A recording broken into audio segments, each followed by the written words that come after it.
Vamos a ver el ejercicio 13 que trata de una función irracional pero de índice impar, ¿de acuerdo? Bien, vamos a ver cómo se hace.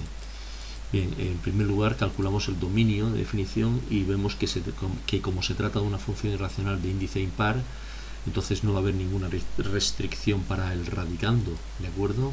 No hay por tanto ninguna restricción para el radicando, y entonces el dominio va a ser todo el conjunto de los números reales.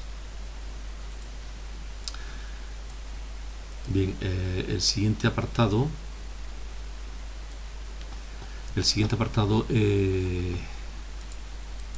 es las simetrías. Bien, pues ya sabemos nosotros que para determinar la simetría lo que hay que calcular es f de menos x en la función. Al final esto me va a quedar menos la raíz cúbica de x, y por lo tanto va a ser igual a menos f de x. Por lo tanto la función va a presentar una simetría de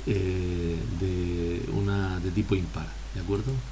Bien, vamos a ver los puntos de corte. Voy a borrar la pizarra. Puntos de corte.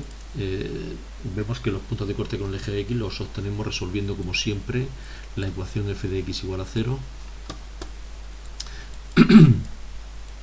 y tenemos que la solución es 0, por tanto va a cortar al eje de la x en el punto 0, 0, y también lo va a hacer en el eje de la y. Bien, en cuanto a las asíntotas, vemos que asíntotas verticales pues no va a tener, ya que no tiene ningún tipo de discontinuidad la función. Asíntotas horizontales, vemos que el comportamiento que tiene la función en el infinito es cuando x tiende hacia infinito la función tiende hacia más infinito, y cuando x tiende hacia menos infinito la función también tiende hacia menos infinito. Por tanto la función no va a tener asíntotas horizontales ni oblicuas. Estudiamos el crecimiento de la función. Su primera derivada es esta de aquí, y nosotros sabemos que la función va a ser creciente cuando la primera derivada sea positiva y decreciente cuando sea negativa.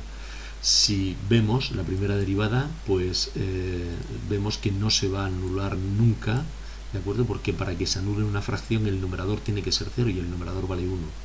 Por tanto, no se anula nunca en su dominio de definición, y además siempre va a ser positiva, ¿de acuerdo? Por tanto, la función va a ser siempre creciente. El intervalo de crecimiento es desde el menos infinito hasta el más infinito, es decir, todo su dominio de definición, ¿de acuerdo? Bien. En cuanto a los extremos, vemos que no hay, porque se trata de una función creciente y su representación gráfica pues sería esta de aquí. En cuanto a la tabla de valores, pues ir depositando toda la información que hemos obtenido y vamos dando algunos valores, ¿de acuerdo?